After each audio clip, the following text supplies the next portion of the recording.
Do you think the Black Panthers were successful? Do you think that they were wiped out by the government, or how do you view the situation? I think that they were successful because they bred me.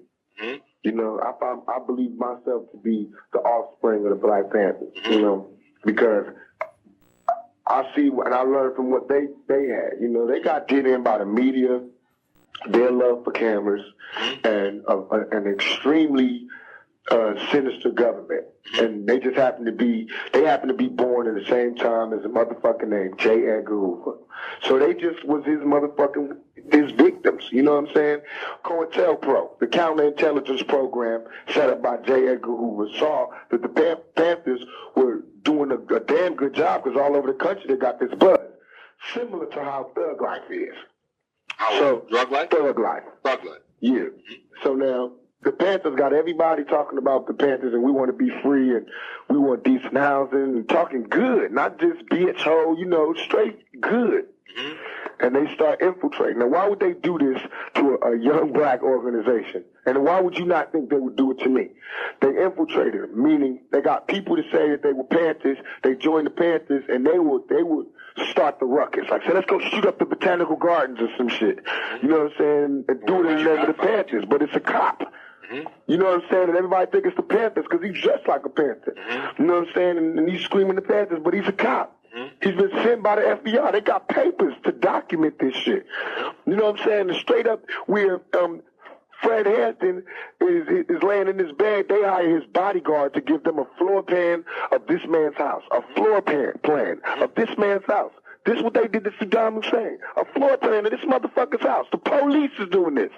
Had the police raid this shit in the middle of the night. Nobody asked shit, just shoot. This man dying in sleep. Mm-hmm. You know what I'm saying? And they knew where his bed was. You gonna tell me the police could not get that man? Mm-hmm. You think I can't read? You know what I'm saying? They asked me why I write this shit. You think I can't read? Mm-hmm. You think I don't know what went down? Mm-hmm.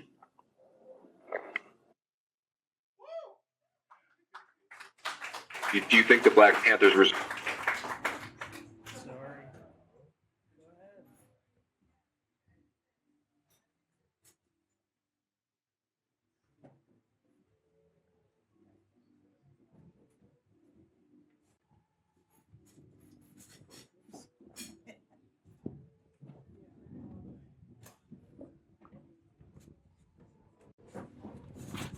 All right, y'all, we're gonna get started. Just wait for the door to close. All right, so hopefully everybody in here knows what that clip was. Before we get started, I want to thank you guys all for coming out. I'm Kenneth, been asked to guest moderate here along with everybody else who's up here. So we talked about this a little bit before. We didn't hand out agendas. This isn't NYU. So basically how we're gonna do this is, just so everybody knows, we all agreed up here we wanted to really more of have like a conversational piece to this. I don't like panels, and I think everybody else kind of agrees that we don't like panels. So we're just gonna power through the panel part of this bit, and then we're gonna really start having more of an engaging conversation. Is that all right? All right. So of course, we gotta introduce the panel. So to my left here is Michael Stephen Smith. Let me pull out my phone for the bio. So Michael to my left here currently hosts the lefty lawyer radio show Law and Disorder on WBA. It airs on 9 a.m. on Monday mornings and is nationally syndicated. He's the author, editor, and co-editor on numerous books, most recently Imagine Living in a Socialist USA for HarperCollins, which features essays from Angela Davis, Mumai Abu Jamal, sorry, it's been a long day, and Richard Wolff. He worked at a law firm in Detroit in the 60s that represented draft resistors, women's movement activists, and Dodge Revolutionary Union movement. We'll get more into that later. But he was also the plaintiff in the central case in the COINTELPRO legislation. He'll definitely go more into discussion about that. Shameless plug, he's got a new book coming out in March 2019 called Lawyers for the Left, which features a chapter on Boudin and that lawsuit. So some of the stuff we'll be talking about today. So I want to introduce Michael.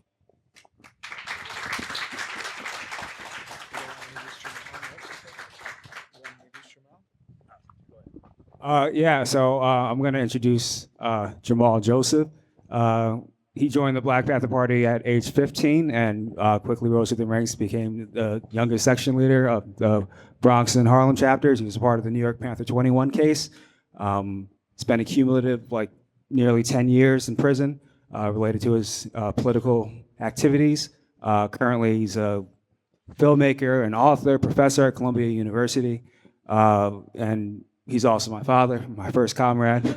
So thank you for coming out.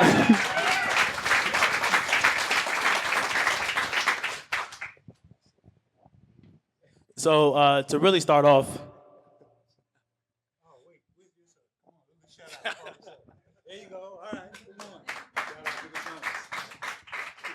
so really just to hop right in, looking at that clip, hearing the words of Tupac, in my opinion, one of the great revolutionaries that we had. What are some of your thoughts on some of the words that he said and some of the lived experiences that both of you guys shared?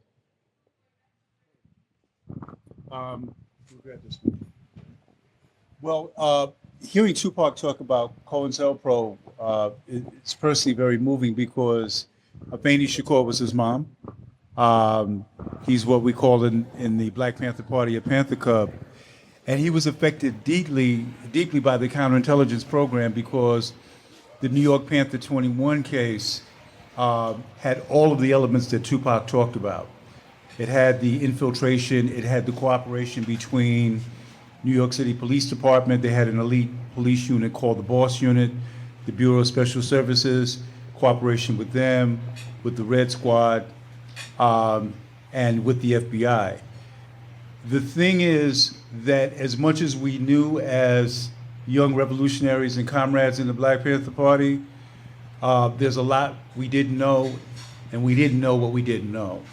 So I'll kind of end on that point because I want to come back to some of those things later about exactly how the counterintelligence program manifested and what it meant in terms of the loss of life and liberation for people who were in the Black Panther Party and other organizations and family members, mothers, fathers, brothers and sisters, and children of members of the Black Panther Party. That's great. And Michael, we're talking about COINTELPRO, but for people who maybe aren't as familiar, what are some of the elements of COINTELPRO? What is it? Some of the other types of things that we can identify for it. COINTELPRO is still with us.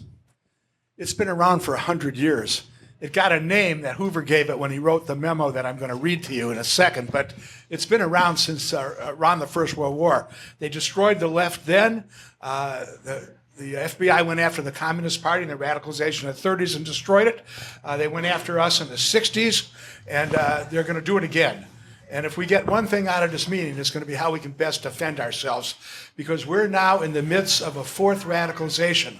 What's the proof of that? All you folks out there. That's the proof of it. It's finally happened. I'm glad I lived long enough to see it. And what we're going to talk about is what they did to us and how we can protect ourselves.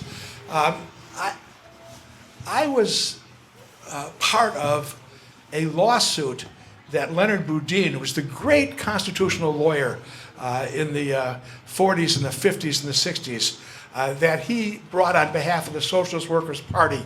That group is kind of a caricature itself of it's now. It's just a sliver.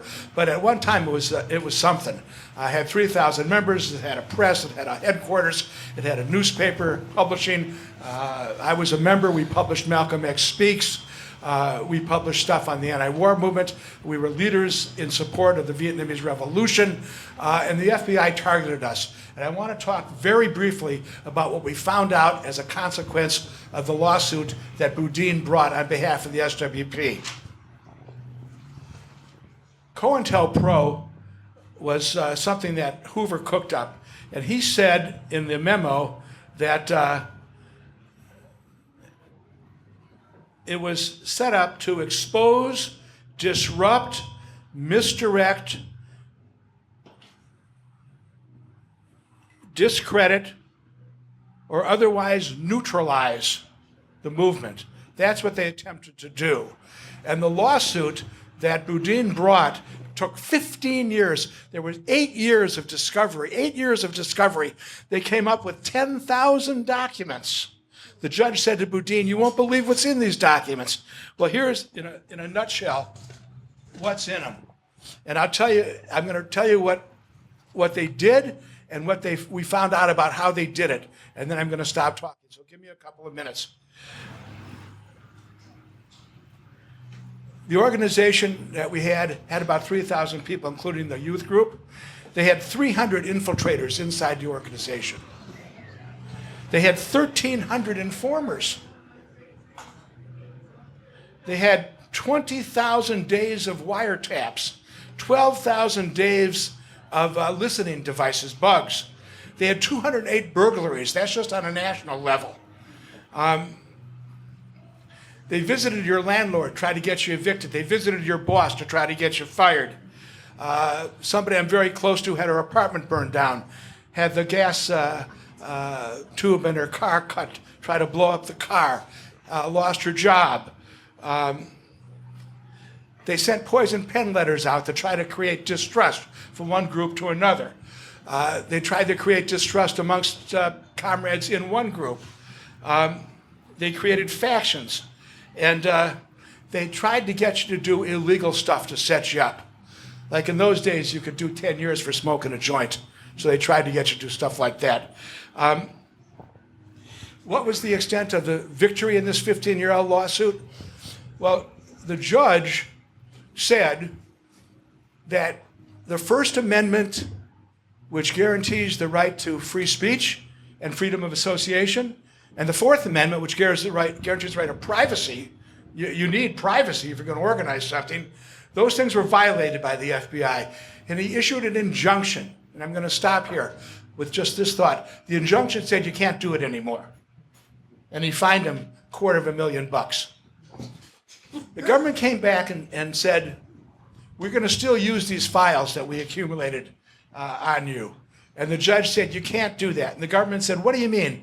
You people, you socialists, are a threat to national security. Think about that. Whose national security are we talking about? It's like the Lone Ranger and Tonto when Tonto says, what do you mean, us, you white man? We're talking about the 1%. It's their national security. It's not our national security. So with that, I'll turn it over to Jamal.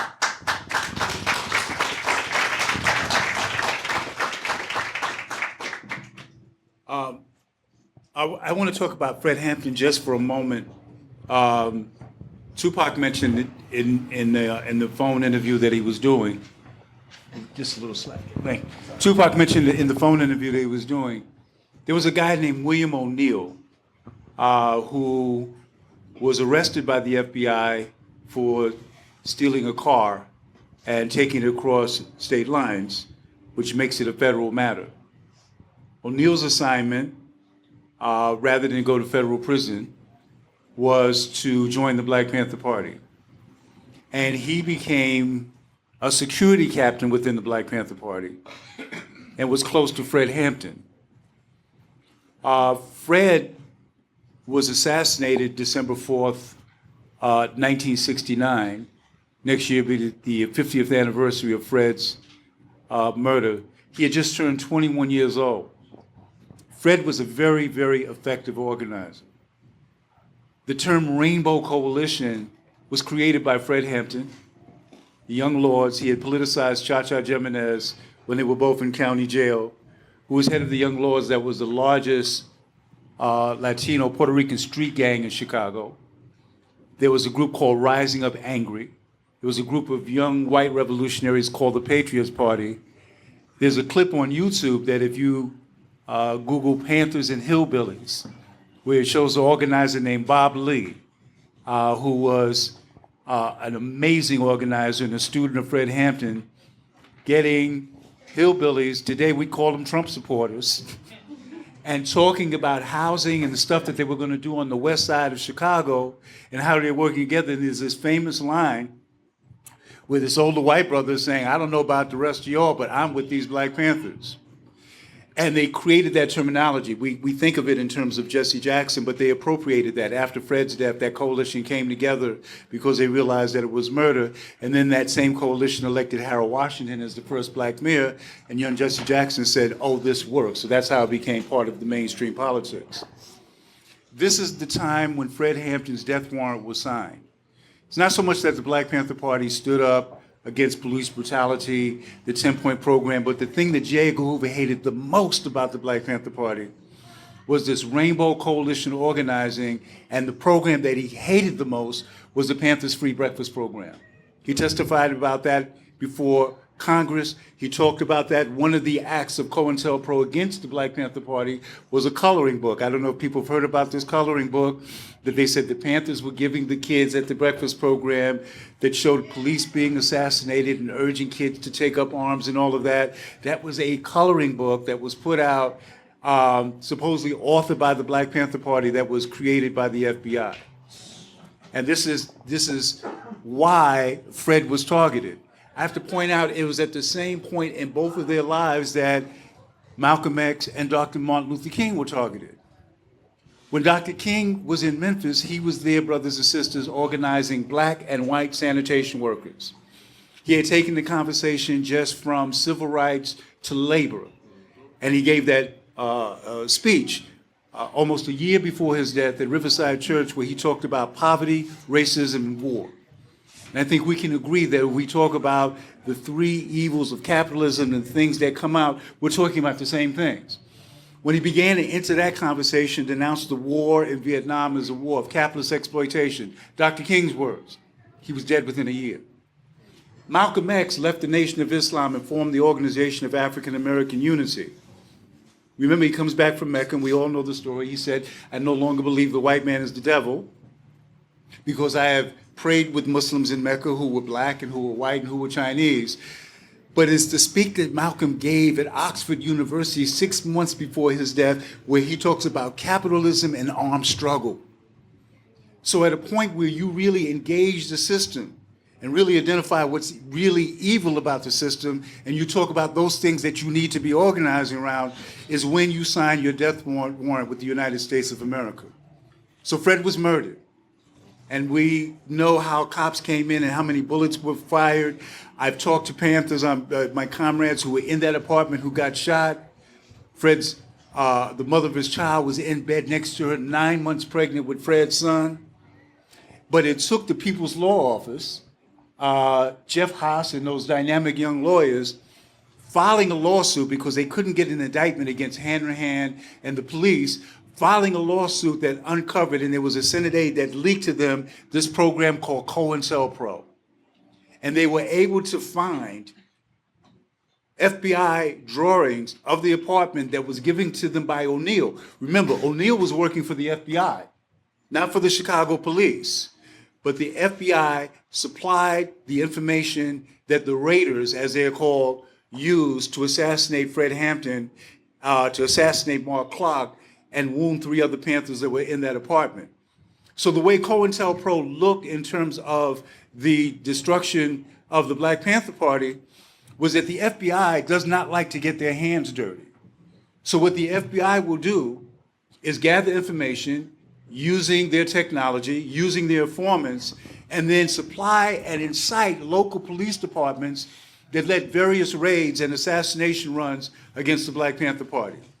That was how COINTELPRO worked in a military fashion against the Black Panther Party. The other thing that you talked about, my brother, was that how it looked on a personal level were letters, people whispering into one another's ears after meetings, and this led to the split in the Black Panther Party, the East Coast, West Coast split that we hear about. I had conversations with Tupac about this. Tupac was my godson. And as much as he understood about COINTELPRO, when East Coast, West Coast happened in rap, we would talk about that. And I would say, Pac, you know what the FBI did to the Black Panther Party. You need to see what they're doing now to hip hop, what they're doing to you and the folks that you think that you have beefs with. But how that looks, brothers and sisters, is that you come out of a meeting where everybody is feeling unified and energized, and somebody whispers in somebody else's ear, you know how cool it was when you were on the panel? Well, Jamal is thinking that, that when you leave here, you spoke to someone that looked shady, and that maybe you're an undercover cop.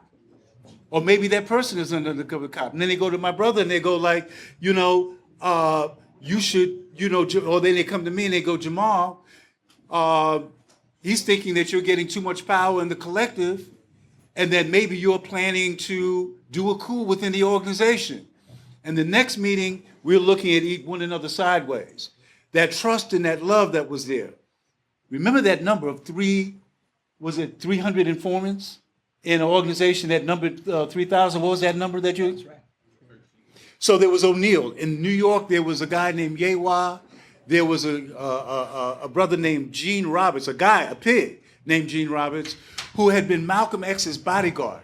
There are photos that you can pull up on the internet showing Malcolm X after he got shot. There's a wonderful comrade named Yuri Kuchiyama who's holding Malcolm's head. She was the only Asian American that was part of the Organization of African American Unity. When the gunfire started and people were running for their lives, she ran toward Brother Malcolm. The man giving him mouth-to-mouth resuscitation was his bodyguard, who stood 4 feet away when he was shot. He was part of that elite police unit, the Bureau of Special Services. Brother Malcolm X, El Hajj, Malik Shabazz, brothers and sisters, drew his last breath from an undercover cop. Gene Roberts was able to use those credentials to join the Black Panther Party and become a security lieutenant, and then do the bidding of BOSS, the New York City Police Department, and the FBI, which was not just to collect information and not just to head off or thwart criminal activity. Remember, the key word in COINTELPRO is counterintelligence: to disrupt, to destroy, to turn comrade against comrade, brother against brother, sister against sister, and organization against organization. I'll pause for a second. I want to come up to how we have to be vigilant today, but I've taken enough time. I want to pause and open it up. Yeah, well, so I know, so DSA, Libertarian Socialist Caucus, and Black Socialists of America are very much in a position where they're very much trying to find ways to not be sectarian and to find ways of collaborating along a lot of different lines. It sounds like there's that, I think that as an ambition sounds like that is a value that is really important, especially given the context of COINTELPRO being driven towards disrupting. So what would you think is the most important thing for young socialists right now in order to build ties of solidarity? The thing that was emphasized, and we really studied hard in the Black Panther Party. People may have heard me tell this story before, but after Dr. King was killed, and I was coming with two older friends, riding out to Brooklyn to join the Panthers because my friends had found the secret headquarters of the Black Panther Party. And I just knew that. I saw these brothers and sisters on TV, and they were some bad motherfuckers, right? They stormed the state capitol of Sacramento when they were trying to change the gun control laws, because remember, the Panthers were on the streets of Oakland, California, and Seattle, Washington, policing the police with shotguns and law books, reading from the law books their constitutional right to bear arms, to observe, and to defend themselves. And when California went to change those laws, because they said when we said that all citizens can bear arms as long as they weren't concealed, we didn't mean these militant folks would, up in Oakland, California. And the Panthers responded by storming the state legislature with guns. And all of the powerful white politicians were there when the Panthers stormed in. And they did exactly what you would think these older, powerful white men would do at a time like that. They were ducking. They was like, what the fuck? And Bobby Seale gave this amazing thing. And then I'm watching television at grandma's house, a little black and white TV, and the person is saying the militant Black Panther Party stormed the state legislature of California with leather coats and shotguns. And I was like, they're crazy. And they said, and the police pulled their car to the side, and they found shotguns and rifles and communist literature. And I was like, they're crazy. They got guns, and they're communists. I want to join.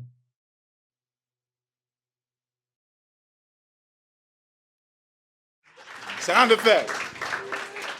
We're riding out to Brooklyn where the first Panther office opened, and I'm with two older friends, and one of my friends leans over and he goes like, yo, man, the Panthers are serious, right? Once you join, you can't get out. It's like the mafia. I'm 15 years old. I was like, can't get out. But I couldn't be a punk in front of my boys. I was like, I don't care. Other brother leans over and he goes, you know you got to prove yourself, right? Panthers be taking heads. You got to kill a white dude to be a Panther. I was like, kill somebody. I'm in the choir at church. But I was like, I don't care. Other person was like, no, get it straight, get it straight. You ain't got to kill a white dude. I was so relieved. He was like, you got to kill a white cop. And you have to bring in his badge and his gun for proof.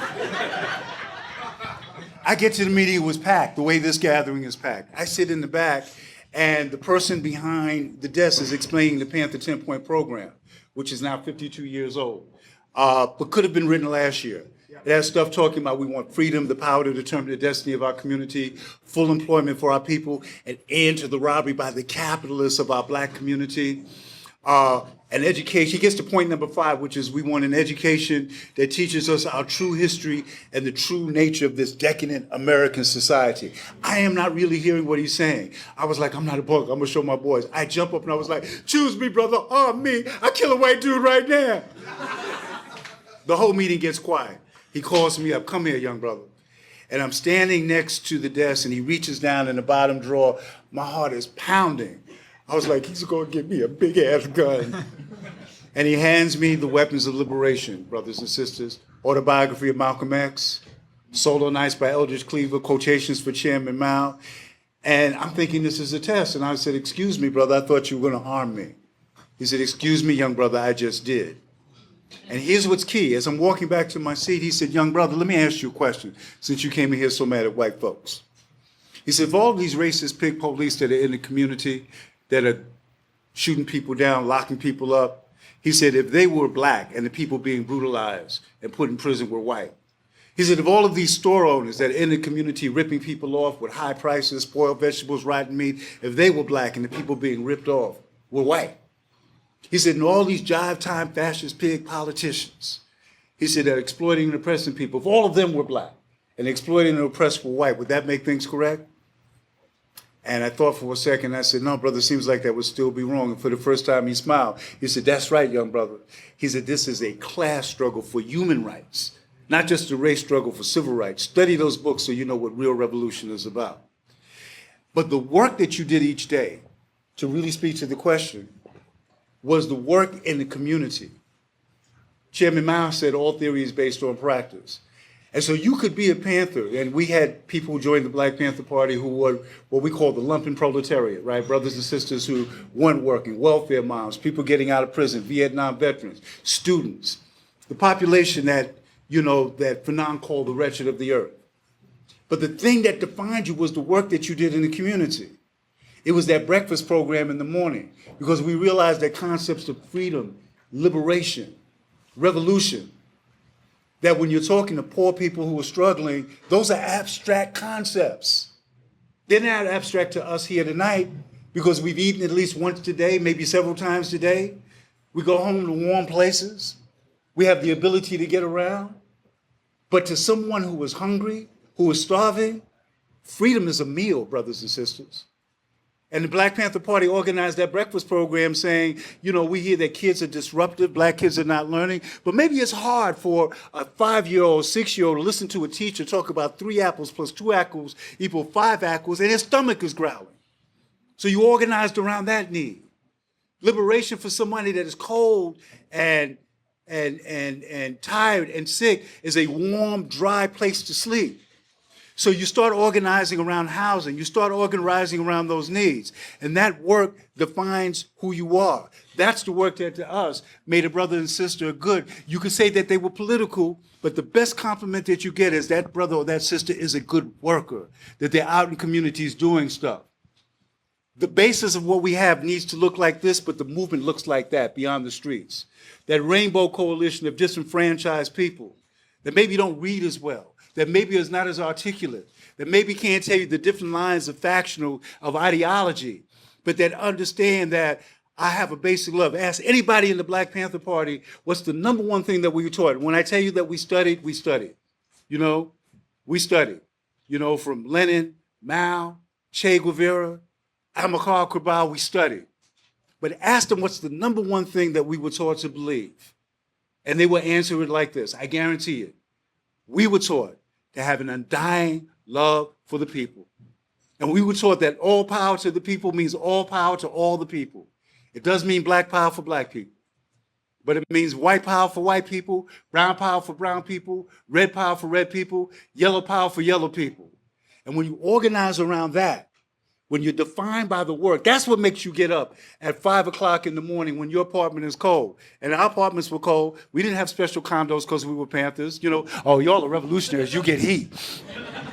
We was washing up in cold water to feed kids that weren't our kids, organizing in the welfare centers, in the schools, in those houses where rats were biting kids when they sleep, then going on community patrol, and then riding home after working 16 hours, having only slept 4 hours that night. And you see the cops have their guns out on someone that you don't know by name, but you understand that's your brother and that's your sister, and you get off that bus and you stand between the cops and that person with their guns drawn. What makes you do that is not hatred, and it's not simply ideology. It is an undying love for the people.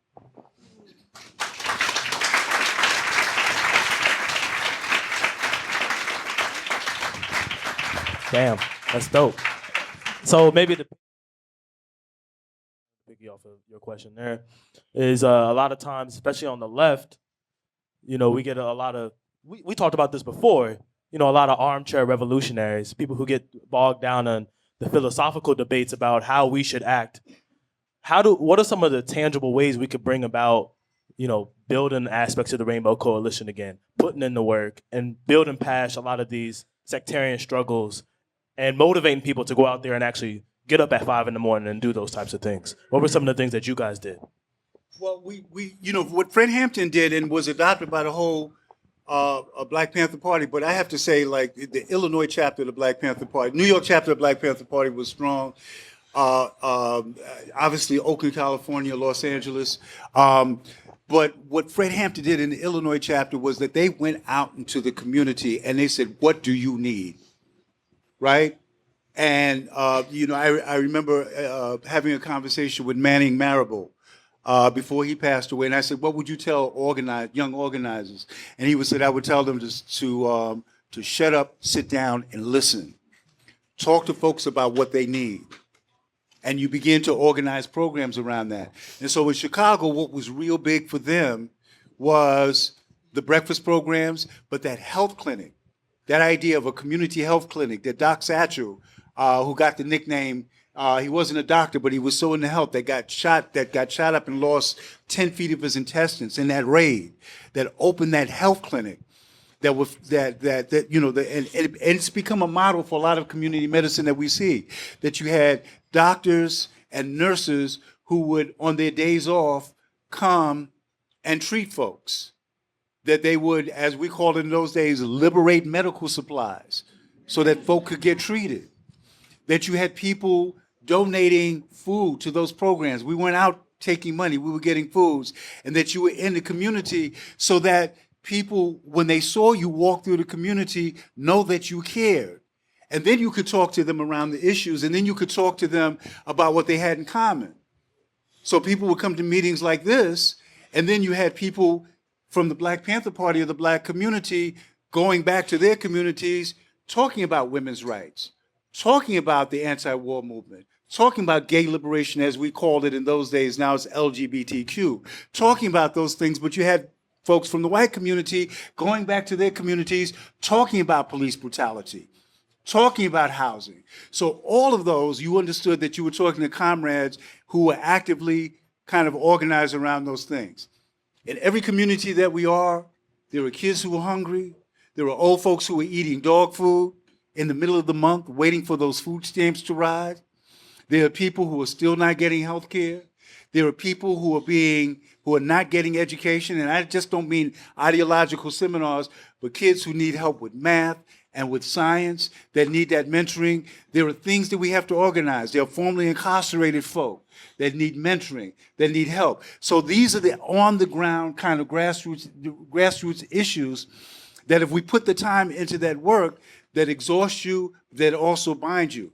By the way, it helps you filter out some of those folks that are infiltrating your ranks. I know we're going to come to that in a second, but we've got to do that work. People in the community need to know that you are organizing for their liberation, not just for your satisfaction. And you have to be helping them around what they need, not what you think they need. Not for, and that's not to say that we can't. We have to be working on several different levels. But we talked about, in the Panthers, we always talked about the masses of the people. And we always talked about that concept of the democratic centralism. And we talked about the organization is subordinate to the people. We talked about membership is subordinate, to the central committee, but that the organization is subordinate to the people. The needs of the people are what we organize around.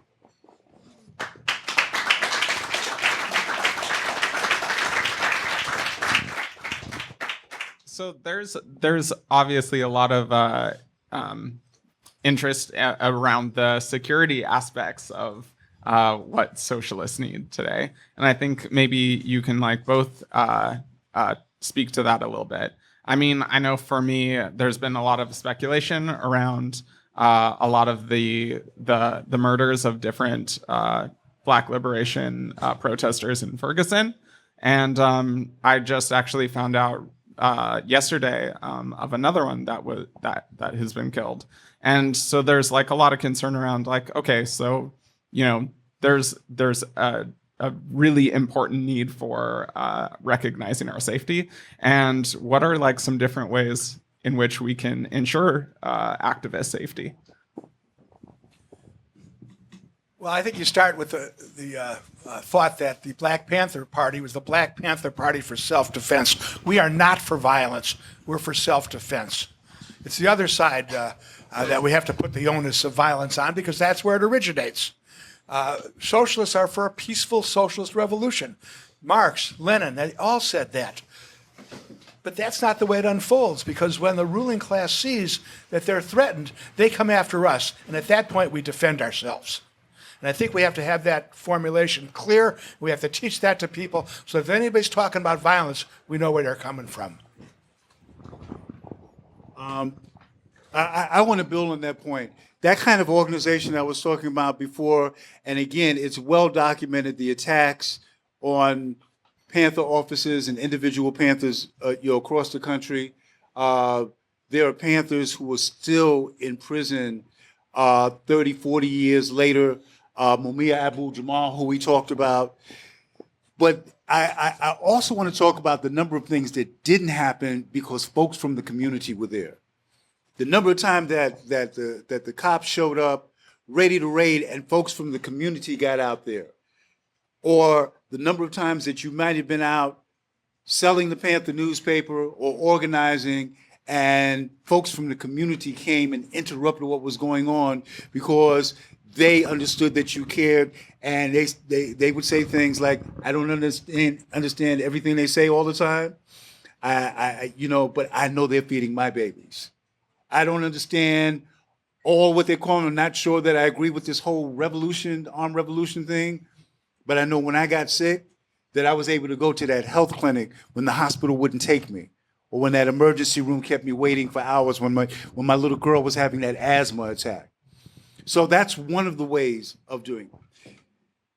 What you mentioned earlier about the number of surveillance, the electronic bugs, the things that were coming on, brothers and sisters, we give them all of that for free these days. I can only imagine how many phones are turned on now that are taping this meeting that's going to some CIA or FBI or whatever agency is monitoring the movement right now. These phones record without you knowing it. And then in terms of the gossip part, the disinformation part of the counterintelligence program, I was taught as a young Panther, don't say anything in a speech or on the telephone that you don't want to hear again in court. But we think we're safe because we're on a computer or on our devices just to air out all of our grievances. Somebody asked why my Twitter account, Brother Z, we were talking about why my Twitter account is semi-dormant. That's the reason why. I don't want to give them ammunition for free. I still believe in what we call in the movement a face-to-face relationship. And if we had a beef, and even then, if you had a phone call, it would be like, when can we get together to talk in person? So a lot of that. Now, you don't think that people are taking what you might consider your legitimate thing. They can't wait till you get to a meeting, that you begin to air out with text messages and Instagram and social media. You don't think there's other folks, forget the infiltrators, that are not experts of divide and conquer, of making sure that the left doesn't come together? They love that. They're experts of that. The last thing they want is united left. The last thing they want is a left that comes up and saying, maybe we can't agree on all these different things, but let's come up with our version of a 10-point program. These are the 5 things that we can do together. These are what we're going to do. This is the aspect that has to do with community and service. This is the aspect that has to do with the prison industrial complex. This is the aspect that has to do with militarism. This is what has to do with poverty, and we are rolling with that. And if you have anything to say, we'll refer you back to those programs. The rest of it, we will deal behind closed doors. We will duke it out, we'll fight it out. If it has to turn into a mud wrestling match or a basketball tournament, we'll get that out of our system. But when we step out, we're going to be a united front. That cannot be solved on social media. That cannot be worked out if people are in a constant state of agitation and not doing the work. And worst of all, all of your personality things, all of your beefs, you're giving all of the people whose jobs, you have to understand, there are people who are on staff working 5 and 6 days a week. Their job is to monitor your shit and to disrupt you. So why give them that information for free?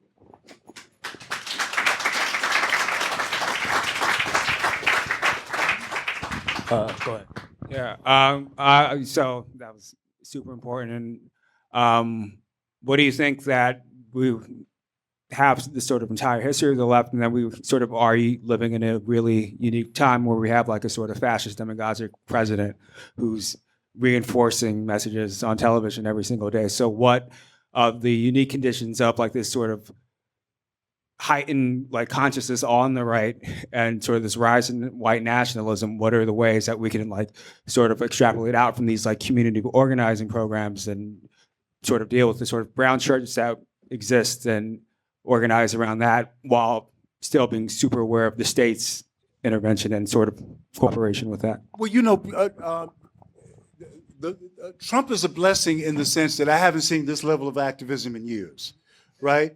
And then for me as you know, as an artist activist, there are opportunities to tell stories, to make documentaries and make films, because there are a lot of progressive folks, you know, not just in Hollywood, but the other media centers, New York, whatever, to tell those.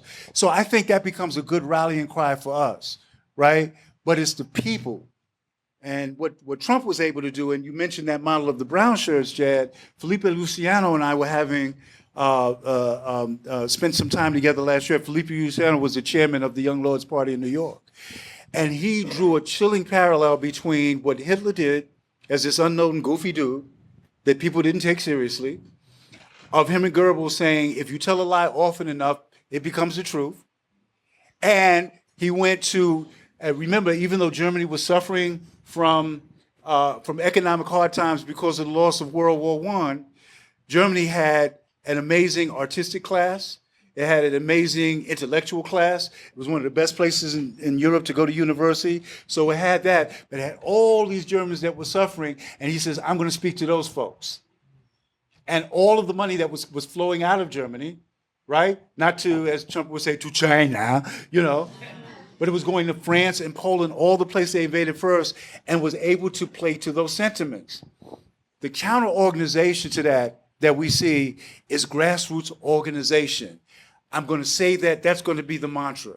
It's going to be grassroots. It's going to be how do you get, because there's more of us than there of them. And when I'm talking about them, I'm talking about those angry, mad white men, right, who are the Trump voters.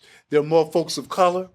There are more folks of conscience. There are more people that just need some answers as to why they're not working. But we've got to get out there and start organizing them around their needs, because people relate to the people that came in and help them find a way to eat, to get medicine, to get some sense of security in their communities. So it's a great way to get people, you know, to play on that anger and that fear, to get them in the room. But the work cannot just be Just, and we talked about this earlier, Jad. That's not what scares me the most. It's not Trump that scares me the most. It's what it was, the 50 million people who came out. We always knew those militias existed. You have to keep in mind, too, we talk about self-defense. They are armed. And their position is that if we crazy people, all you nuts out there, that if we should win, that if America does be radicalized, they are ready for Armageddon. They are ready for a race war. They're ready to back it up. So as we're going to, to do Pilates 3 or 4 times a week, or, we might be taking a little Brazilian jiu-jitsu, what they're doing, you have people out there who are trained and ready to go. We have to be about grassroots organizing in the hundreds of thousands and in the millions, so that when we step out, it's not just activists, not just people who are politically conscious, not just students, it is the masses of people. Thank you. And so this question, maybe piggybacking off of this, and then of course, people in the audience, feel free to get engaged. Piggybacking off of that type of thing, one of the challenges I also see on the left is, maybe a term called bad jacketing. A lot of times where, and this happens a lot of times online is, you paint organizations or individuals as, the feds, or they're informants, or they're these different types of people. And so that might be sectarian in nature, but it creates, distrust within movement, within organizations, within just interaction with individuals. How do you move past the bad jacketing that happens a lot of times on the left? I run a youth organization in Harlem called Impact Repertory Theater. And it's young people, mainly from Harlem, between the ages of 10 and 18. And if you ask them the number one thing that I hate, and they affectionately call me Uncle Jamal, they will answer gossip. And we do workshops with each group each year about counterintelligence program, and we talk about how gossip was used, labeling, bad jacketing, to destroy lives and to destroy individuals. You have to be vigilant. Sister Sonia Sanchez does a great thing where she says, I want you to try to see if you can go a week without saying a bad thing about anyone. And they've come out to see Sonia Sanchez. They love her as an activist. They love her as a poet. And you can see people tighten up. How am I going to do that? I can give up some caffeine or some vaping before I could do that, right?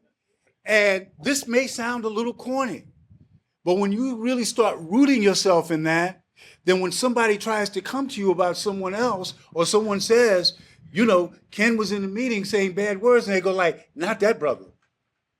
I've seen him be very upset that some things were wrong, but he refused to say something bad, and he refused to say that we should take any action until we sit down in a group in person, maybe with cell phones outside so that stuff is not being taped, and try to work that out. It seems so simple and so basic, but it is a powerful weapon. If you become that movement where that doesn't exist, if that becomes one of your bylaws, if that becomes one of your fundamental principles, you create a safe space, but you also shut down about 75% of what any counterintelligence program or whatever name they have for it now that we'll discover in 5 or 10 years.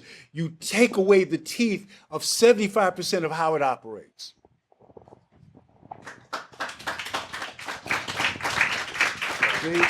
That's good. Now, see, even on that, I got some half applause. It was like, I'm going to stop talking about them, but those other people, I don't like that collective that come in. Look at y'all. Come on.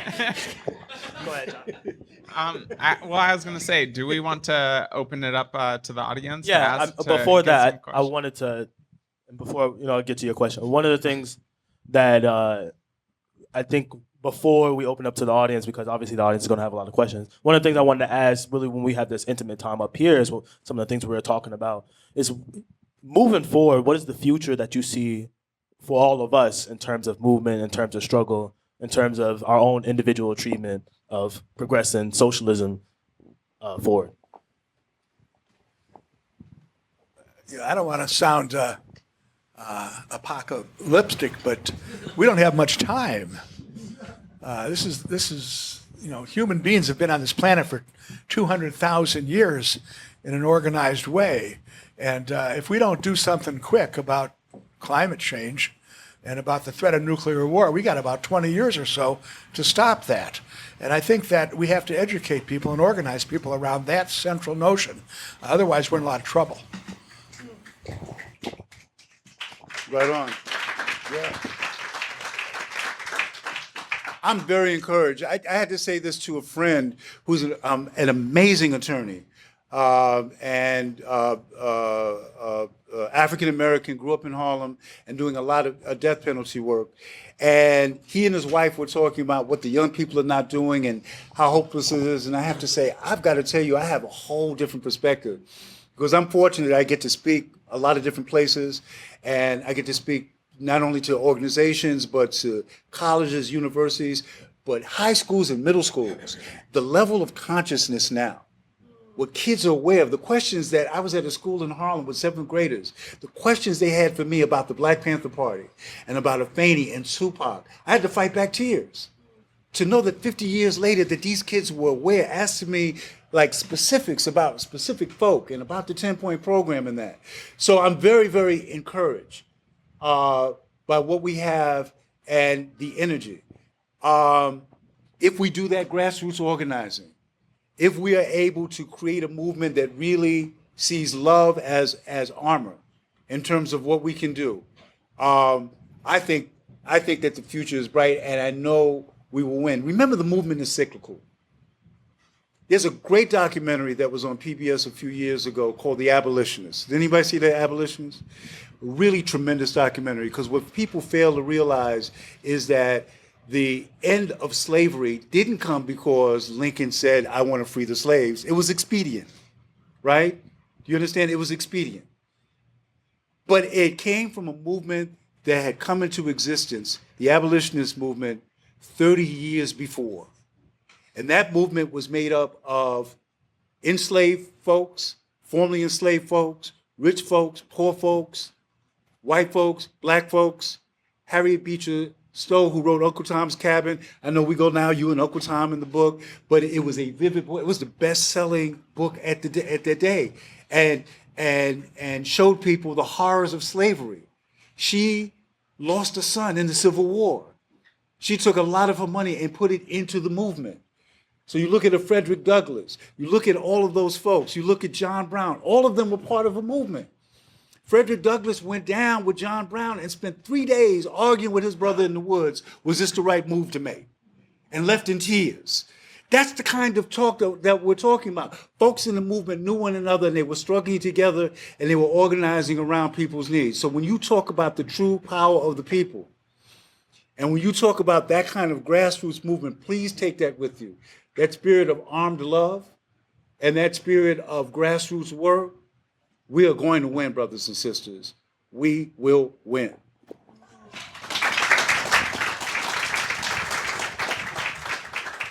So I know we have one person back there. John?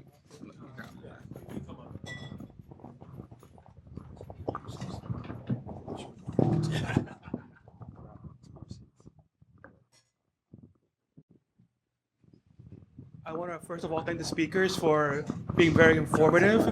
I have learned a lot in the past hour regarding how important community outreach is, how fundamental it is in organizing.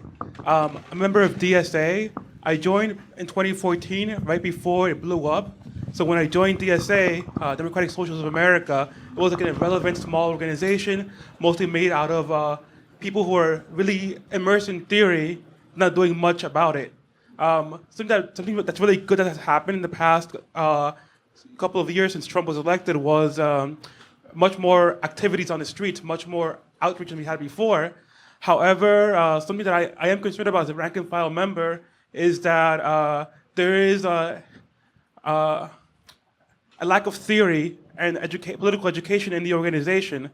It seems like a lot of people who have naturally risen up in the leadership, who have experience in the organization, have experience in other organizations, in being activists, shun people learning about Marx, about Lenin, about Malcolm, about theory in general. So I'm wondering what y'all think is the role of theory in activism, and how central it is to organizing, if it is even central. Thank you. I'm going to pass this one to Jamal. So among that day that I told you about that started usually at 5 a.m. in the Black Panther Party was 3 or 4 times a week political education classes. And sometimes your PE class would be from the 10-point program. Sometimes it would be from Fanon. Sometimes it would be from Mao, from the Red Book. Sometimes it would be from the New York Times, just to read it and point out the contradictions. And the idea was that when you were out in the community, that any Panther was capable of organizing. And that if there was one left standing, that you could continue to organize. And around this theory, this is an important lesson that I was taught by Afeni Shakur. Afeni Shakur taught me as a young Panther, she said, Jamal, the goal of the Black Panther Party is not to have every man, woman, and child in the Black Panther and the Black community become Panthers. She said the goal of the Black Panther Party is to live by example, to teach the people the possibility of struggle, and to make ourselves obsolete. So if you really do your job, you don't need organizers, because the people are organized.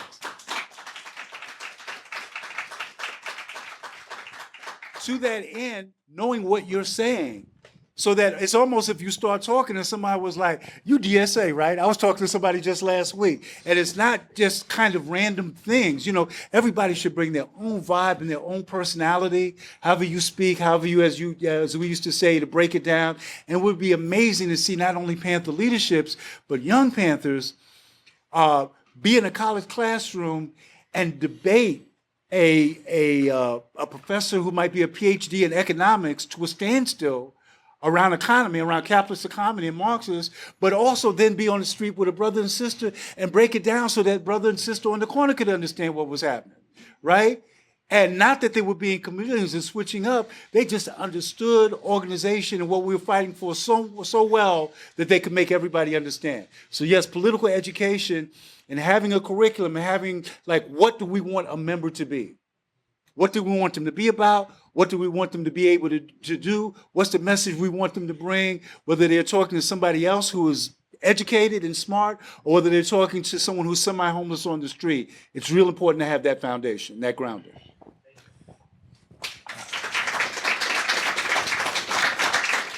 I'm going to make a shameless sales pitch. A couple years ago, my wife and I edited a book called Imagine Living in a Socialist USA, about how everything would be different if we got rid of capitalism.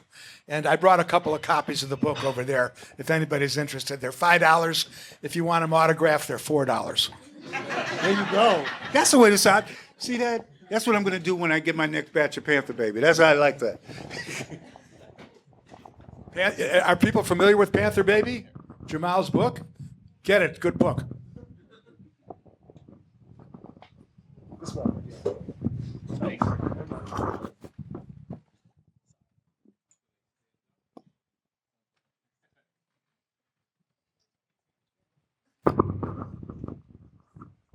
Hi.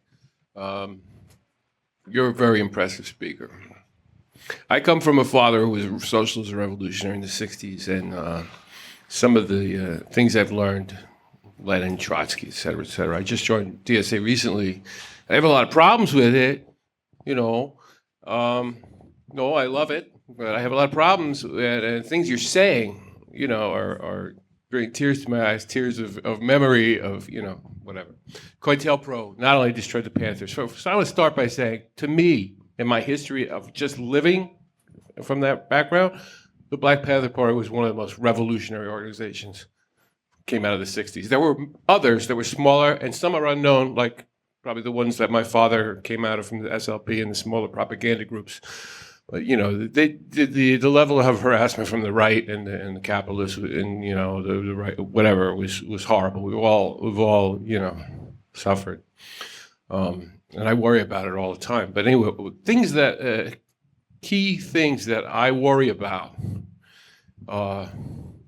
within the, maybe I shouldn't say this, and some of the things I'm going to say might sound like an agent provocateur for the whatever the COINTELPRO is right now, And a lot of times this has been my problem in the SWP, in the Spartacist League, in the International Marxist Tendency. Every group that I've tried to join in Trotskyist, I have never been able to become a member except for this, which is the good thing about it being an umbrella, is that I can get in. But I get kicked out a lot. I get thrown out. I argue. I don't know. I'm not a little rough around the edges, but I consider myself a real revolutionary. I'm wearing a button, build a revolutionary liberty. This is just a premise, so you know who I am. And I might sound like I'm the agent provocateur, but I am not. I assure you. You mentioned democratic centralism. There's a bylaw in the DSA that you cannot. You can't be a member of the DSA if you are also a member of a democratic central organization. I think that should be something DSA should focus on to get rid of.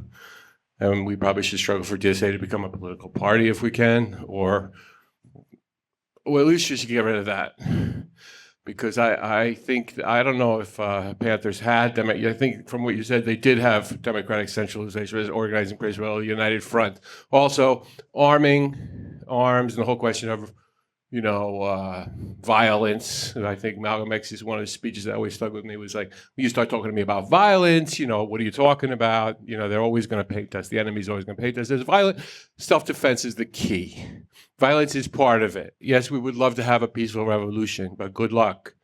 It's not going to happen that way. And also class, focusing on class. Not you talk about the people. I know because you're a Black Panther that I'm probably not arguing with you. I'm just picking at a couple of things to the audience, really, to say, not just focus on the masses or the people, because the people, that language can be used by the right to organize the petty bourgeois right-wingers. What you're talking about the working class. I'm talking about focus on the working class, building workers' militias, things like this, not just grassroots, which can also be used by liberals and sort of quasi-half-socialist, half-capitalist. I don't mean to cut you off. Sorry, see, that's the point. I just want to focus on those two things. Thank you. Yeah, no, absolutely. There's not, we talk about, there's nothing you said that I disagree with. So, but even when we talk about working class these days, we're talking about working poor, right? Because most working folks are a paycheck or two away from homelessness, from struggling. Everybody is living in perpetual fear. One of the biggest weapons is credit, right? Capitalists invented this thing where I can hook you, you can have anything you want, and you are hooked to the system, you are hooked to working and all of that. So a united front, and I'm glad you used that Rainbow Coalition, the Panthers did a conference organized, and it was, out of it came the National Committee to Combat Fascism, and created this idea of a united front. And grassroots folks from all over the country came, where organizations came to begin to talk about what are those things that we can agree on and that we can work on together. And that's such an important conversation to have. We will never work it out. There will never be one faction of the movement that becomes the gold standard or the people's standard for how everybody should be thinking, what they should be doing. But I guarantee you, even if we were to do it tonight, that you'd be up, and by 3 or 4 in the morning, we could leave saying, here are 3 things we all agree on, let's go to work on that. That's what we have to do as a movement.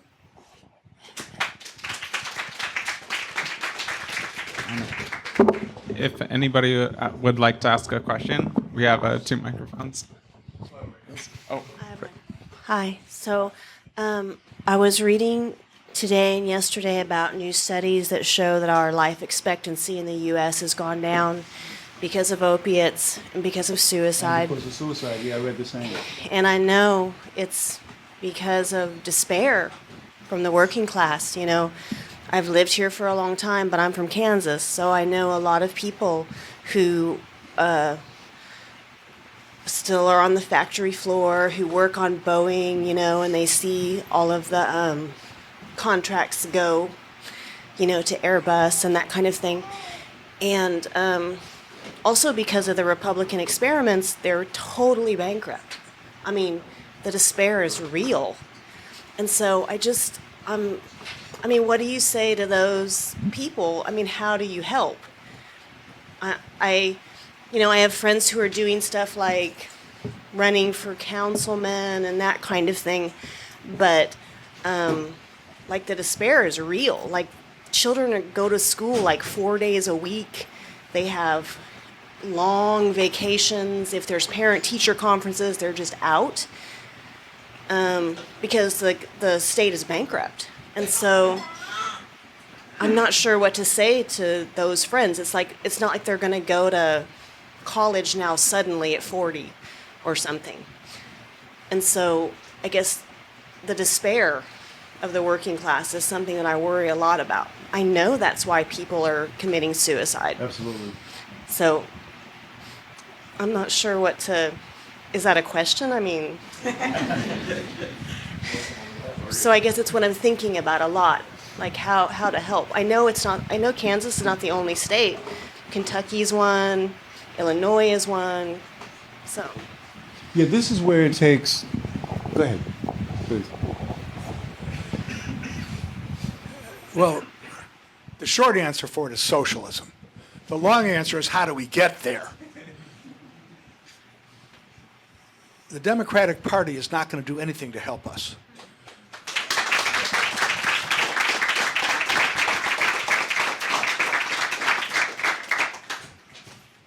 Had Bernie Sanders taken up Jill Stein's offer to take over as the presidential candidate of the Green Party, we would have had a mass left-wing movement, but he didn't do it. Instead, he sheepdogged people back into the Democratic Party. We've got to build our own independent political party. And I can't tell you how encouraged I am to come to a meeting like this and see people and get that kind of response, because I think we're all on the same wavelength, and that's what we have to do. We can't individually supply a job to that fellow in Kansas. We don't do that. But we can make a demand. We can make a demand for jobs for everybody at union wages. We can make a demand for $15 an hour. We can make a demand for free college education, Medicare for all. We can pull together a group that stands for all of that, and we outnumber them, like Jamal said. They've only got probably 1/10 of 1%. We've got the rest, and we can build a movement. We just have to have confidence that we can pull that kind of thing together.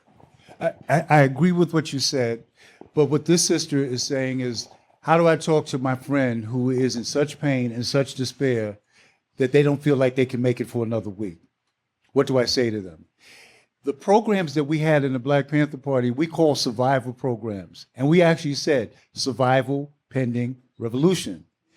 And those came about from understanding the models of cooperatives as they existed in socialist countries.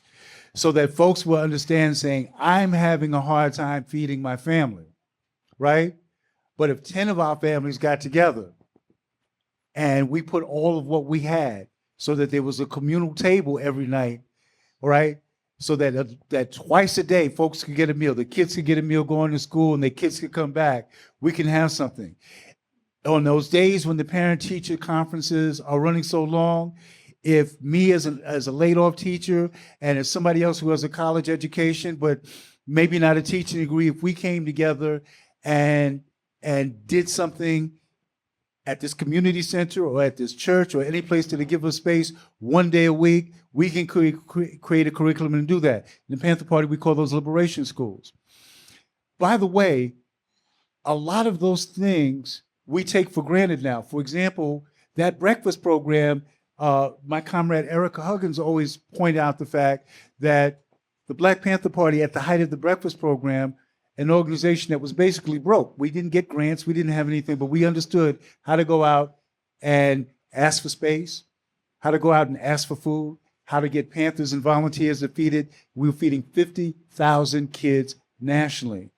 And as Erica says, we shamed local governments into doing more.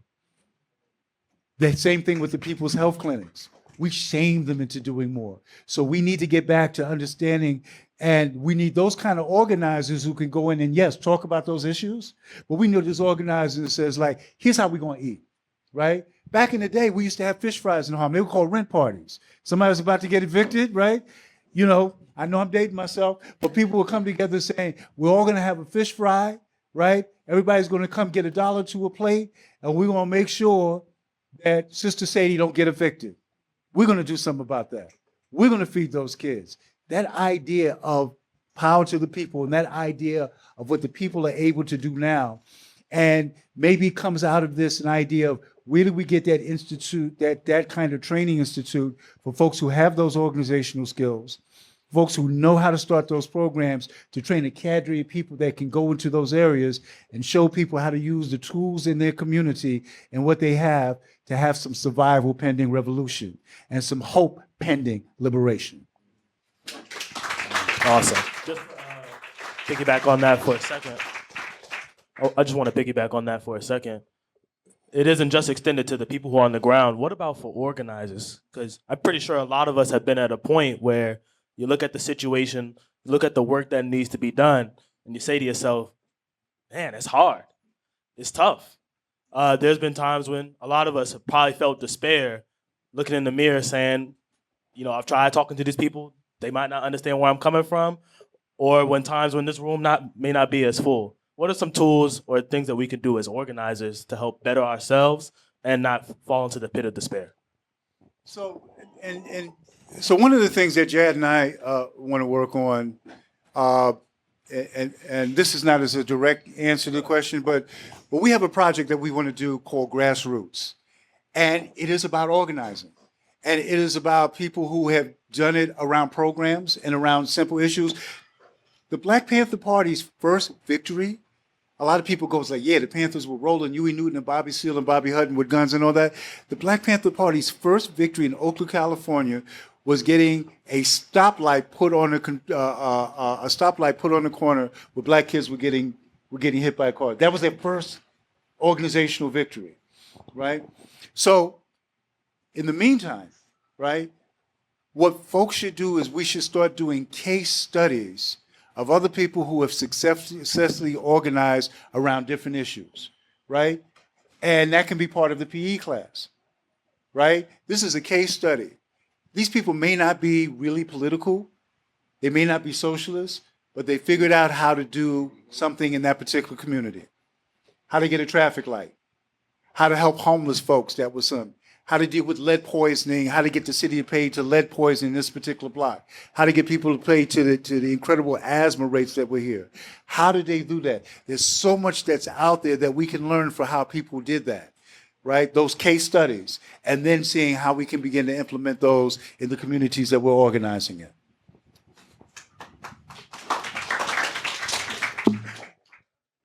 So I have a very specific question about some work that the Queens DSA is doing in, I'm sorry.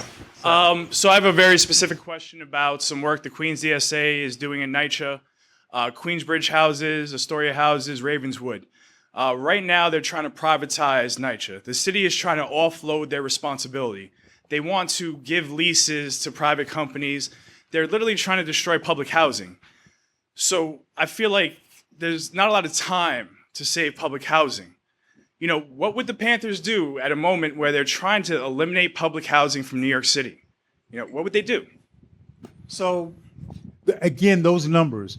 Panthers would be in those developments, organizing the folks with programs. And that's how you get people to come out.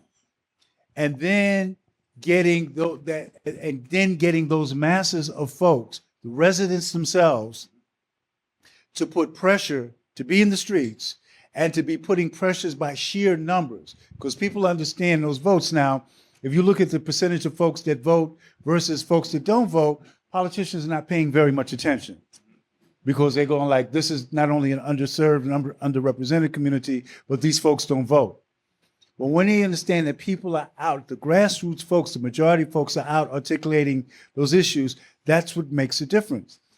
The student movement helped end that war because of the masses and the masses of students that were out there. Not just that, but going back into their communities and talking to their parents who were business leaders, who might have been congressmen, who might have been politicians. It's something when your kid comes home from a college break and saying, I'm not having Thanksgiving because that's a fascist, we robbed, from the Indigenous People Day, and you're a fascist warmongering pig, Dad. That stuff works. We don't think that it works, but that works. So those numbers of folks in the street so that you have however many hundreds of thousands that are out there doing, that's the work. But it starts with starting to organize them around their needs. So that's the transition we're trying to make. So we're in the communities, we're canvassing, we're having these conversations, we're listening, we're not talking, we're not trying to be anybody's savior. We're listening to the community and hearing their needs, and we're trying to work on that. But how do you transition into the programs? So my question is, who is the Cha-Cha Jimenez in those projects? Who is the Fred Hampton in those projects? You know, who is the Ida B. Wells there? Who's that next generation of leaders from there that grew up there that's in the mix? Who is the former gang leader? Okay.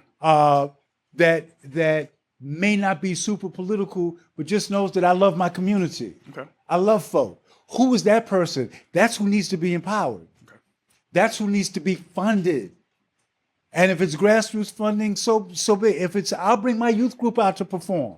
I'll come speak and do some to raise some money to fund that thing, so that these dynamite folks, so that grandmother, that person just coming out of prison, that teenager who can rhyme but can really organize, can get the support they need to create those programs, and so that the face of leadership and transformation looks like them, not folks descending from the outside, but stuff rising up from the inside. Thank you.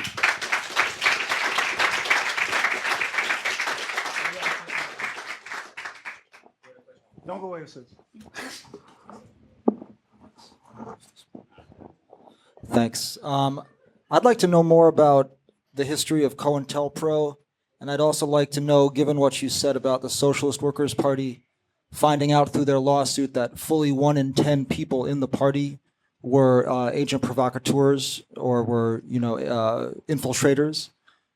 Given those kinds of numbers, how can we structure our democratic organizations to resist that and be able to continue our work in the face of an extremely organized and well-funded counterintelligence program?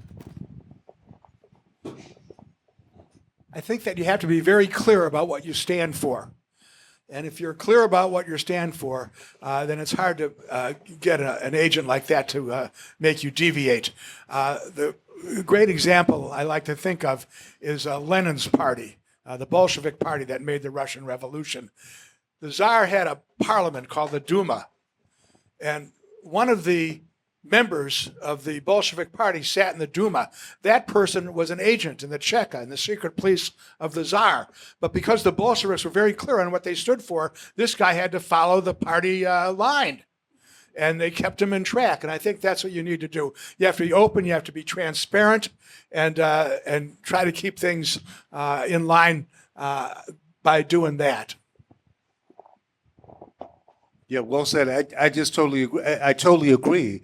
And if it's about the work, if there's nothing that they can incite or indict you for, then there's nothing that those agent provocateurs can do.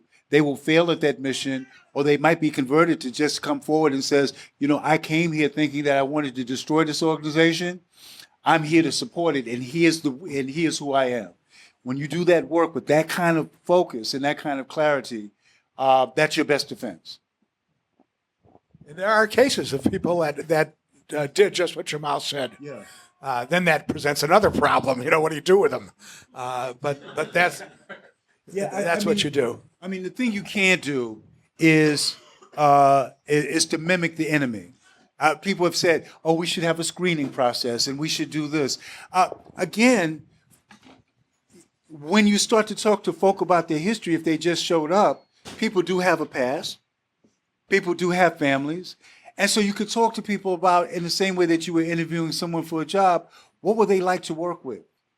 What was their spirit like? You know how I can tell if somebody was really in the movement? Because, at the height of the Black Panther Party, there were maybe 15, maybe 20,000 Panthers. But boy, if I listened to it, there were like 5 million of us, right? Because everybody was like, my daddy, everybody was in it. And so this is, and I don't blow up anybody's spot. I don't say if I, because I was, an officer, because I was a lieutenant and then a captain in the organization. I don't do that. But this is what I say. I look at a person's eyes.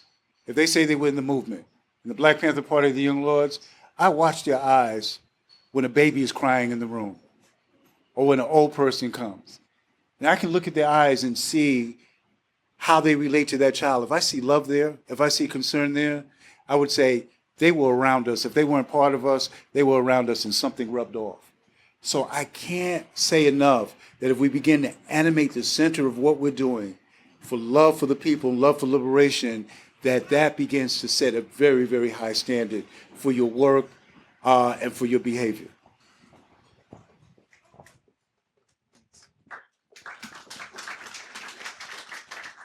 Thank you, guys. I think we have learned a lot from the Black Panther Party. I don't know if we've internalized those lessons, but I think we've developed a kind of new vocabulary to describe some of the same issues we've been experiencing for years. And what I want to know is what you think about this notion of intersectionality. It's a buzzword that just describes essentially the fact that a lot of the oppressions we all experience are shared, right? But I think one of the things that we experience in these social justice circles is, I'm not really sure how to describe it, but a pitting of issues against one another. So whether it's immigration or police brutality or Palestine or whatever it is, we find that our coalitions are fractured. It's almost as if you can't work on one thing and something else, or, at the political level, we're willing to forego immigration rights for Black immigrants if we can get them for others, or there's always a kind of quid pro quo, and we haven't really formed a united front around any of these issues that are also interconnected. So I just wonder either what you all think or what you think the Panthers would say, or how they would advise people working on the front lines of a myriad of issues as to how to really practice intersectionality in a way that is meaningful and effective, particularly in this political environment where there seems to be a added bonus points to getting people to sort of clip one another off, if you follow me. Yeah, that's a great question, and the answer is in what you said. This idea of a united front, this idea of this conference that the Panthers held, and then creating these a national committee to combat fascism, but the work of the committee members was to work on each other's projects. So you had people. So not everybody that worked in the breakfast program or the health clinic in Harlem was from Harlem or was Black. And by the same token, when anti-war rallies were happening and other rallies, we worked on those in support. So there was always support, and there were always people from other organizations and from other committees working with each other. And in our political education classes, we were saying that we understood that capitalism is an octopus, and that we have to deal and wrestle with all of those tentacles in order to get to the nerve center, in order to destroy it. And you have to keep saying that and keep saying that and keep saying that. It's like having a family member, right? And someone in your family might, be suffering from, a particular illness, and somebody else is going through, having gotten laid off, and somebody else just had a fire. You don't pay attention to one thing as a family. You figure out how to deal with all of those things to help your family. The more we start thinking of this movement as a family, and the more we start understanding that all of those issues are our issues, the more we can build that united front.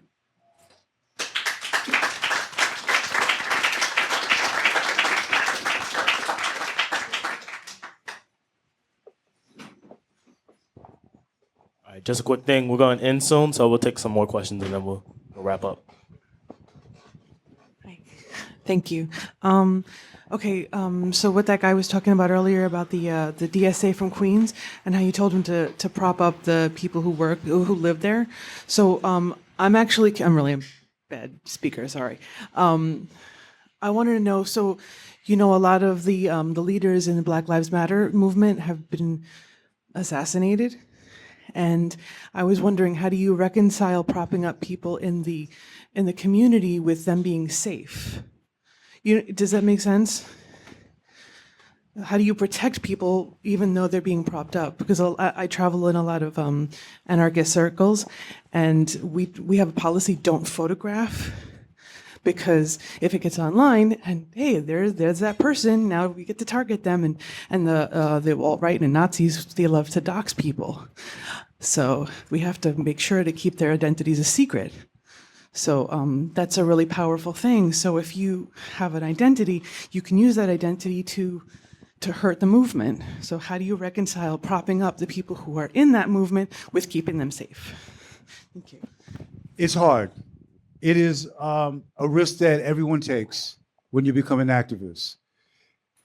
I like to think of it as empowerment, and in the sense of going into those communities and seeing where the natural leadership lies, and seeing how you can empower them, and how other folks can know that they have to be vigilant and use those lessons of history, from Black Lives Matter to what happened through, the civil rights movement and Black Power movement and anti-war movement and, labor movement, the women's movement, and just understand how important it is for all of us to watch each other's back when strange things begin to happen. In the Panthers, we couldn't go out alone.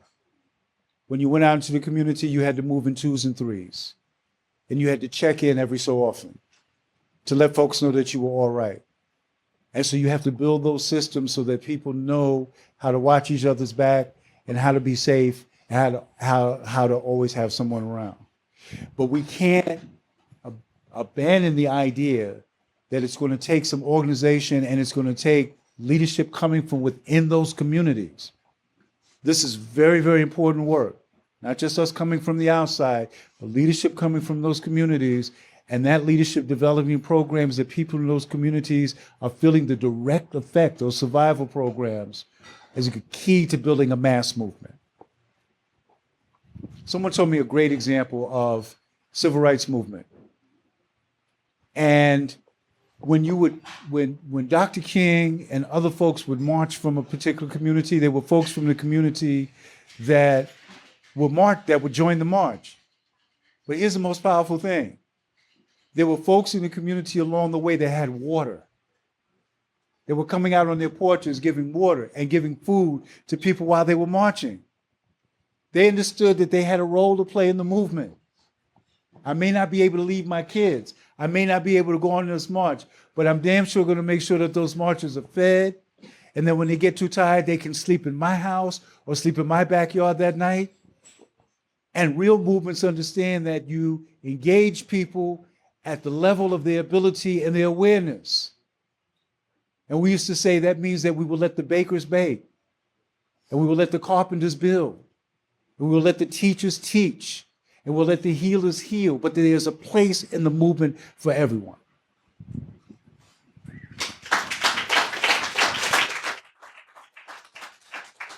What do you say, would your advice be for socialists, specifically in New York, where a lot of people, assume because we're a blue state, we elect a lot of Democrats, we have a Democratic governor, we have now a Democratic state Senate, but we still have these massive problems. We're still at the center of global capitalism, and a lot of people are struggling, while also not alienating people, liberals, that could potentially, come to the more left-wing side. What would you say to those people to organize? Again, it comes back to practice. I keep circling back to when people think of Dr. King, they think of Montgomery, a bus boycott. But they also think about how they used that boycott, how they got people back and forth, and all of the thousands of people that were using their cars and their trucks to get people back and forth as ambulances in some case, right? When people think of the Black Panther Party, first thing that comes up is what? The breakfast program. And then a deeper dive is the health clinic and the free clothing program. You want your organization, and again, to become synonymous with what program? Oh, DSA, you're the folks that are doing, fill in what that blank is. That will make other folks come around, because the proof in the pudding is not just in the baking, it's in the eating. What is that day-to-day work? What's that thing that becomes synonymous with who you are in the community?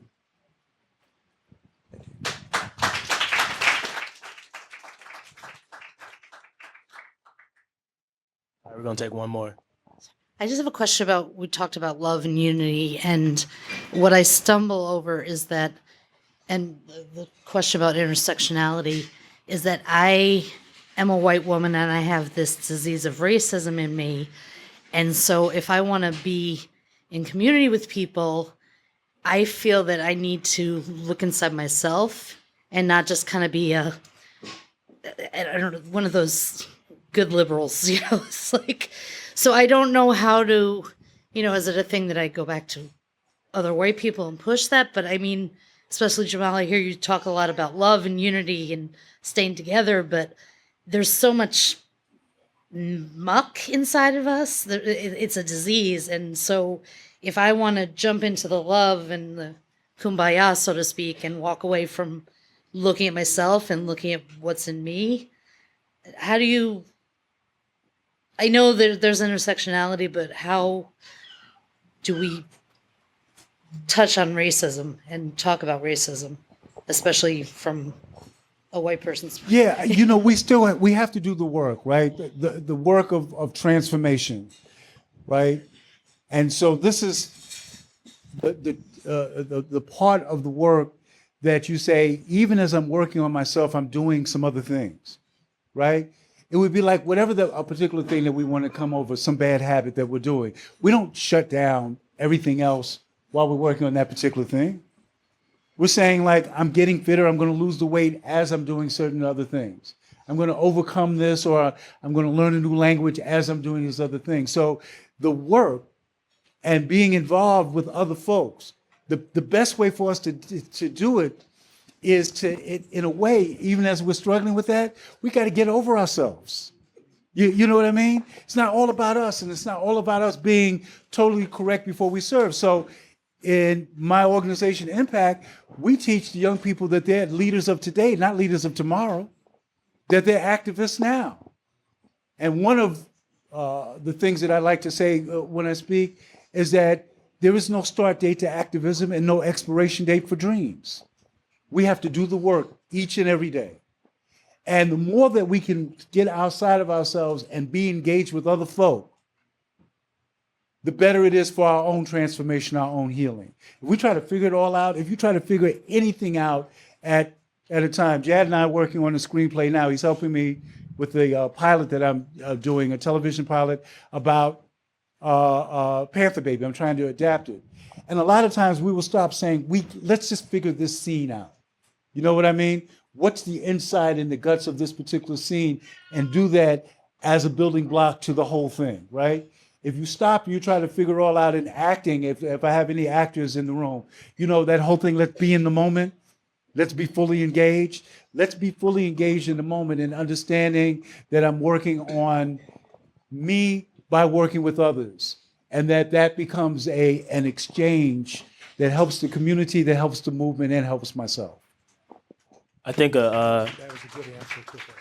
I think something that we were talking about before we started this panel was one of the things that my elders taught me is that you can't be afraid of conflict. And some of the things that we were talking about before is that, you know, liberals shy away from conflict because they want it the easy way. And we as a determined people in struggle, you know, we want it, unfortunately, the hard way, because we know that's the most meaningful type of change. And so it's about having those honest conversations, struggling together, having that conflict, but most importantly, not shying away from it, because that's when we have the best moments.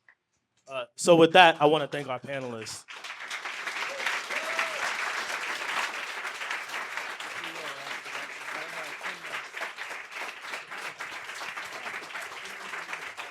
Before we end, I also want to thank the Starr Bar for having us. If you haven't donated to us paying for this space, because space is very important, paying for the labor of the panelists and the people who are serving drinks and food, please do so. Also, DSA, you know, we really haven't talked about them today. I want to thank them for hosting this as well with DSA. Yeah. And there's a new Black Socialist website. Do you know the URL for that? And also today, sorry, I didn't mean to cut you off. So also today they launched a donation on their website, so feel free to also donate and support that as well. This is a collaborative effort, so definitely donate for the space tomorrow and donate for the causes so we can have more of these types of spaces and engagements later on.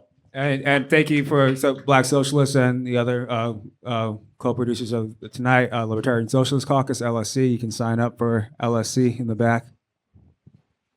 There's also a Afro-Socialist Caucus of DSA, which you can also, that you can also sign up for.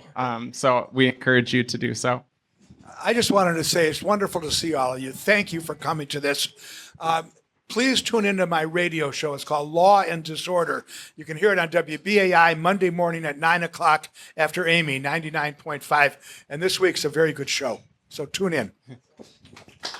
And of course, the last thing I'd like to say with these events is I want to thank you all for coming out. I think everybody in here is in agreement that this event wouldn't be possible without, well, if it was just us, we probably still would have talked. But it wouldn't be possible without you guys. So thank you guys for coming out. And I have to shout out Jad, who made it happen. My schedule is crazy. And he was like, Dad, you're going to do this. So thank you, Jad. I'm so glad to be here. All right, y'all. Have a good night.